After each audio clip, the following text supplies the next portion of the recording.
ধন্যবাদ। এবার যে বক্তব্য রাখবেন খলিলুর রহমান, সভাপতি বাংলাদেশ শ্রমিক ফেডারেশন, সহসভাপতি বাংলাদেশ ট্রেড ইউনিয়ন সংঘ।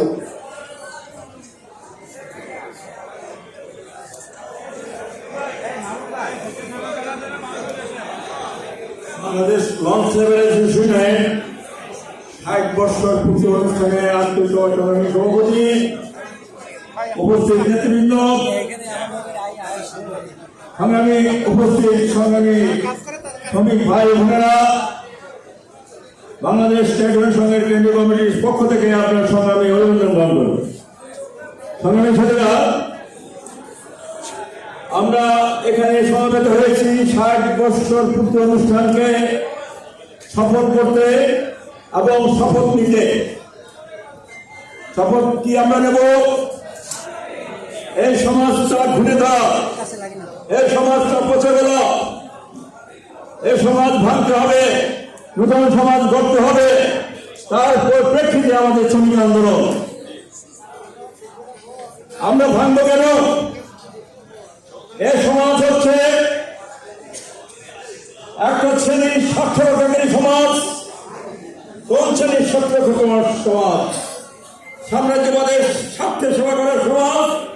তারা দেশীয় দালাল, মহাজন, জোরদার, দালাল মূল্য এবং দুর্নীতিবাদদের মেগা স্বার্থ হচ্ছে সমাজ। তাদের ইচ্ছামত পৃথিবীর এক শ্রেণীয় প্রতিপদী গোষ্ঠী আমাদের দেশে দল গোষ্ঠী এই সমাজটাকে পরিচালনা করে। আমরা যারা শ্রমিক আন্দোলন করি, আপনারা যারা নবজান শ্রমিক, সবসময় আপনারা প্রতিক্রিয়াশীল। সরকারকে এবং মালিক গোষ্ঠীকে, দল মালিক গোষ্ঠীকে মোকাবেলা, তাদের দলকে মোকাবেলা করে আপনারা 60 বছর পূর্তি অনুষ্ঠান করতে যাচ্ছেন। এই অনুষ্ঠান সফল হবে, সার্থক হবে। আপনাদের নেতা, আমাদের নেতা, পৃথিবীর শ্রমিক শ্রেণীর শ্রেষ্ঠ সন্তান, বাংলাদেশের শ্রমিক শ্রেণীর শ্রেষ্ঠ সন্তান, নৌযান শ্রমিকদের অকৃত্রিম বন্ধু, শ্রমিক নেতা প্রতাপউদ্দিনের আদর্শ। প্রতাপউদ্দিনের আদর্শ হচ্ছে সমস্ত মেহনতি মানুষ, শ্রমিক, কৃষক, ছাত্র জনতা, মেহনতি মানুষের মুক্তির ভিতর দিয়ে আমাদের মুক্তি আসবে। আপনারা সে আদর্শকে, সেই দেখাকে যদি আপনারা ধারণ করতে পারেন, অগ্রসর করে যেতে পারেন, আপনারা নিজের জীবনে বাস্তবায়ন করতে পারেন, কোন বাহুল্যতা নয়, কোন রকম শ্রমিক অ্যারিস্টোক্রেসি নয়।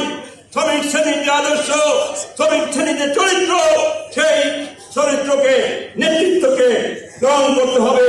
সেই নেতৃত্ব নিয়ে আপনারা অগ্রসর হবেন, সেই বিশ্বাস আমার রয়েছে। সাথীরা, অতীতে আমরা সংগ্রাম করছেন, প্রত্যেক সরকার মালিক পক্ষের সমর্থন করেছে। আমরা মালিক সরকারের বিরুদ্ধে এবং মালিকদের বিরুদ্ধে আমরা সংগ্রাম করতে হয়েছে। কেন? আবার ট্রেড ইউনিয়ন করার অধিকার নেই আমাদের দেশে। আমাদের পছন্দসই সংগঠনে যোগদান, নেতা নির্বাচন করার এবং তাদের যে দাবি দেওয়া নিয়ে সংগ্রাম করার অধিকার বাস্তবে অতীতেও ছিল না, এখনো নাই।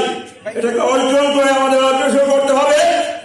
আপনার নৌযান শ্রমিকদের যে সুতা, সেই সুতার উপর আমরা অগ্রসর করে সারা দেশে শ্রমিক আন্দোলন সংগঠিত করার কাজে লিপ্ত রয়েছি। আশা করি আপনারা সেটা অংশগ্রহণ করবেন। আগামী দিন হবে এদেশের শ্রমিক, কৃষক, মেহনতি মানুষের একটা সমাজ প্রতিষ্ঠার জন্য অগ্রসর হবেন। অন্য সেই সমাজ যদি প্রতিষ্ঠা করতে পারেন, অন্য বস্ত্র, বাসস্থান, শিক্ষা, চিকিৎসা, নিশ্চয়তা বিধান হবে। প্রতাপউদ্দিনের আদর্শ ছিল তাই, দৃষ্টিভঙ্গি ছিল তাই। সংগ্রামী সাথীরা, সেই আদর্শকে বাস্তবায়ন করার জন্য আজ আমাদের জীবনে, আমার জীবনে, আপনার জীবনে, প্রত্যেক শ্রমিকদের এখানে যারা উপস্থিত হয়েছেন, অগ্রণী শ্রমিকরা যদি ধারণ করেন, কোন শক্তি নেই, পৃথিবীর কোন শক্তি নেই আপনাদেরকে মোকাবেলা করার। অতীত আমরা প্রতিক্রিয়াশীলদের যারা সমাজকে ঢেকে রাখতে চাই, তাদেরকে মোকাবেলা করে আমরা অগ্রসর হয়েছি। আগামী দিনও আমাদেরকে মোকাবেলা করে অগ্রসর হতে হবে। মোকাবেলা করার যুদ্ধ দিয়ে অন্যায় যুদ্ধকে মোকাবেলা করতে হবে। জাতীয় গণতান্ত্রিক বিপ্লব সম্পূর্ণ হবে প্রধানমন্ত্রীর লক্ষ্য ছিল তাই প্রধানমন্ত্রী আহমেদ বাংলাদেশ অ্যাসোসিয়েশনকে সুসংগঠিত করেছে, বাংলাদেশ শ্রমিক ফেডারেশনকে সুসংগঠিত করেছে, বাংলাদেশ ট্রেড ইউনিয়ন সংঘকে সুসংগঠিত করেছে। জাতীয় এদেশের জনমুক্তি স্বাধীনতা গণতন্ত্র প্রতিষ্ঠার জন্য জাতীয় গণতান্ত্রিক ফ্রন্ট প্রতিষ্ঠা করেছে। আমাদেরকে আমরা যদি প্রধানমন্ত্রীর সৈনিক হই, এই চারটি সংগঠনকে আরো অন্যান্য সংগঠনের সংগঠন করে এদেশে একটা জাতীয় বিপ্লব